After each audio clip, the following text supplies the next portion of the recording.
O capitalismo é um sistema político e econômico que teve seu início no final do século XVIII e início do século XIX, impulsionado pela Revolução Industrial, ocorrida primeiramente na Inglaterra, França e Alemanha e posteriormente para diversos países do mundo. O capitalismo está ligado ao comércio e ao consumo, que produz o objetivo maior desse sistema, o lucro. O sistema capitalista tem uma grande capacidade de geração de riquezas, embora seja de forma desigual, pois apenas uma restrita parcela da população mundial detém a maioria das mesmas. Apesar das várias contribuições econômicas, tecnológicas que o capitalismo proporcionou, esse também produz diversos aspectos negativos na sociedade. O sistema está ligado à produção em massa e ao consumo na mesma proporção. Com isso, produz o lucro para obtenção da matéria-prima e é preciso retirar da natureza diversos recursos. A exploração constante e desenfreada tem deixado um saldo de devastação profunda ao meio ambiente. Durante o último século, o mundo passou por profundas evoluções e a natureza sempre foi usada nesse processo. Porém, sem planejamento, a mesma já se encontra saturada e com incapacidade de regenerar. Ultimamente, a humanidade tem provado os reflexos, tais como aquecimento global, elevação dos oceanos, mudanças climáticas, dentre outros. A degradação ambiental é a deterioração do meio ambiente através do esgotamento de recursos como o ar, o solo e a água, a destruição de ecossistemas, a destruição de habitat, a extinção da vida selvagem e a poluição. É definido como qualquer alteração ou perturbação do ambiente considerada prejudicial ou indesejável. Uma das consequências mais conhecidas da degradação ambiental é a destruição de florestas e desmatamento. É um processo em grande escala e atinge metade das matas nativas do mundo. Na Amazônia, segundo dados do governo brasileiro, a taxa de desmatamento cresceu 34% depois de 1992. Os motivos dessa devastação são variados: obtenção de lenha para as fornalhas dos engenhos de açúcar, limpeza do terreno para a instalação de lavouras ou de pastagens para o gado e, principalmente, a exploração de madeira. As formas de desmatamento são várias. As queimadas são as principais e mais conhecidas.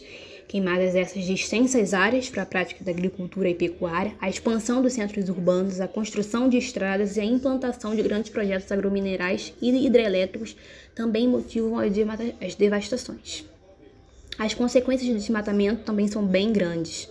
Destruição de biodiversidade, genocídio e etnocídio das nações indígenas, erosão e empobrecimento dos solos, as enchentes e assoreamento dos rios, a desertificação e proliferação de pragas e doenças. A primeira consequência do desmatamento é a destruição da biodiversidade, como resultado da diminuição ou muitas das vezes da extinção de espécies vegetais e animais. Outro efeito é o agravamento dos processos erosivos. A erosão é um fenômeno natural que é absorvido pelos ecossistemas, sem nenhum tipo de desequilíbrio. A retirada da cobertura vegetal expõe os solos aos impactos das chuvas e as consequências da interferência humana são várias. Aumento do processo erosivo, o que leva ao empobrecimento dos solos e, como resultado, acaba inviabilizando a agricultura. Assoreamento de rios e lagos, como resultado da elevação de sedimentação, que provoca desequilíbrios nesses ecossistemas aquáticos, além de causar enchentes e muitas das vezes trazer dificuldades para a navegação. A extinção de nascentes, o rebaixamento do lençol freático, resultante da menor infiltração das águas das chuvas no subsolo, e agravamento dos processos de desertificação, devido à combinação de todos os fenômenos até agora descritos. Ao longo do século XIX e início do século XX, com a Revolução Industrial, o desenvolvimento do capitalismo levou a uma intensa concentração de capital, com a criação de grandes conglomerados econômicos, a transformação de um grande contingente de pessoas em trabalhadores assalariados e ao surgimento de inúmeros países que pretendiam criar as condições para o desenvolvimento capitalista. Esta expansão teve como consequência o colonialismo, Primeira Guerra Mundial e a degradação do meio ambiente. Passado alguns anos após as grandes guerras e com o desenvolvimento industrial já consolidado nos países desenvolvidos, Desta vez, com o mundo despolarizado, outros países entravam no processo de industrialização. Ou seja, os países que estavam se desenvolvendo iriam passar pelos mesmos processos de degradação ambiental que os países desenvolvidos já haviam passado. Mas qual seria a consequência se todos os países se desenvolvessem ao mesmo tempo, com o uso desenfreado dos recursos naturais e com a alta taxa de poluição? A partir daí começou a preocupação com o desenvolvimento sustentável, pois este criaria mecanismos para os países continuarem a se desenvolver sem que acreditassem tanto no meio ambiente. O termo desenvolvimento sustentável foi cunhado pela primeira vez em 1987 no relatório de Brundtland, acompanhado pela Comissão Mundial sobre o Meio Ambiente e Desenvolvimento da ONU. Desde então, o desenvolvimento sustentável ganha destaque em grandes reuniões que visam debater questões de cunho socioambiental e econômico em escala mundial. O Brasil foi palco de importantes convenções climáticas e ambientais como a Rio 92, Rio+20 e a importantíssima assinatura da Agenda 21, que tem como objetivo alcançar o desenvolvimento sustentável através de 17 ações: erradicar a pobreza e a fome, saúde e educação de qualidade, igualdade de gênero, água potável e saneamento, energias renováveis e acessíveis, trabalho digno e crescimento econômico, indústria, inovação e infraestrutura, redução das desigualdades, cidades e comunidades sustentáveis, consumo e produção responsável, ação contra a mudança global do clima, vida na água, vida terrestre, paz, justiça e instituições eficazes, parcerias e meios de implementação. Bom, a preocupação acerca da crise ambiental e das problemáticas resultantes desta é uma questão global que envolve interesses capitalistas, pois a sua produção necessita do uso indiscriminado dos recursos naturais. Frente a essa questão, surge a necessidade do uso insustentável dos recursos naturais para atender às necessidades humanas, permitindo a recuperação dos recursos naturais. Essa perspectiva de sustentabilidade pressupõe ainda a distribuição igualitária dos bens ambientais e a solidariedade geracional, em benefício às gerações futuras. No entanto, uma sociedade que prima pela sustentabilidade não pode ser pensada em um modo de produção que depende do uso insustentável dos seus recursos.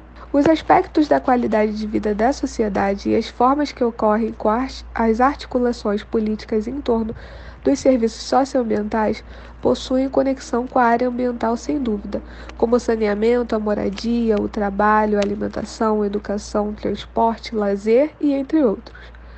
Compreende-se a importância da participação de todos os assistentes sociais que trabalham na área ambiental, visando a conscientização da preservação ambiental para a garantia da qualidade de vida. A degradação do meio ambiente reflete muito na vida da sociedade nas áreas sociais, econômicas, políticas e culturais, criando necessidades de ações por parte do poder público, visando a conservação e a preservação ambiental na garantia da qualidade de vida. O profissional, ao atuar nessa área, deve estar pautado na legislação ambiental, no Código de Ética Profissional e na Lei de Regulamentação da Profissão e instrumentos de trabalho para a efetivação do compromisso ético político profissional. Eu vou estar falando um pouquinho sobre o conceito de responsabilidade social, que tem tudo a ver com o meio ambiente, porque são ações voluntárias feitas pelas empresas para ganhar credibilidade, visibilidade na área social, na área ambiental, em diversas áreas que impactam diretamente o ser humano, porque, na verdade, ele agora se preocupa com o desenvolvimento sustentável por causa de todo esse contexto que nós falamos até aqui nesse trabalho. E também por causa da desresponsabilização do Estado e, naturalmente, a responsabilização do setor privado nesse contexto de neoliberalismo.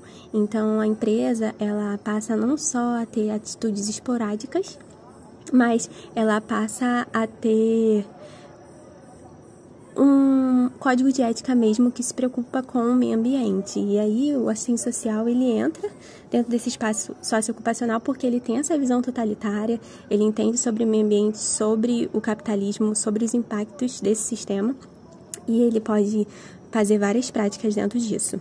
Um exemplo de organização verde seria a própria Natura, que não utiliza testes em animais e também busca diminuir o efeito estufa no mundo, se preocupa com não só o público interno dela, mas também com o seu público externo. Isso faz com que ela cresça mesmo, que ela ganhe destaque aí na competitividade da empresa de hoje em dia. Inclusive, o próprio governo, ele influencia nesse tipo de prática, diminuindo os impostos para aquelas empresas que mostram no seu balanço social que são ações, a balanço social é isso, são ações que a empresa faz toda nessa área social, né? E eles diminuem impostos e a empresa também acaba divulgando muito isso para ela poder conseguir mais público, para ela conseguir mais destaque aí em tudo. A intervenção dos assistentes sociais na área ambiental está bem próxima daquela desenvolvida em outras áreas onde atuam estes profissionais. São intervenções voltadas para a administração institucional, gestão de programas e projetos, sendo estas atreladas às tradicionais formas de atuação pautadas em ações pedagógicas de caráter educativo e orientador, subsidiadas por uma gama de conhecimento e de atribuição que dão suporte à profissão. A atuação do assistente social na área ambiental, ela pode vir por meio de elaboração de pesquisa, estudos e diagnósticos socioambientais, que são estudos que analisam as relações entre comunidade e recursos naturais nas suas dimensões ambientais, sociais, econômicas e culturais. Realizar palestras e eventos relacionados à conscientização e sustentabilidade. Construir projetos de responsabilidade social e ambiental. Projetos voltados para a responsabilidade que uma empresa ou organização tem com a sociedade e com o meio ambiente, além das obrigações legais e econômicas, referem-se aos problemas e processos sociais, tendo em conta sua relação com o meio ambiente e desenvolvimento socioambiental. Ser socialmente responsável não se restringe ao cumprimento de todas as obrigações legais. Implica em ir mais além, através de um maior investimento em capital humano no ambiente e nas relações com outras partes interessadas e locais da comunidade.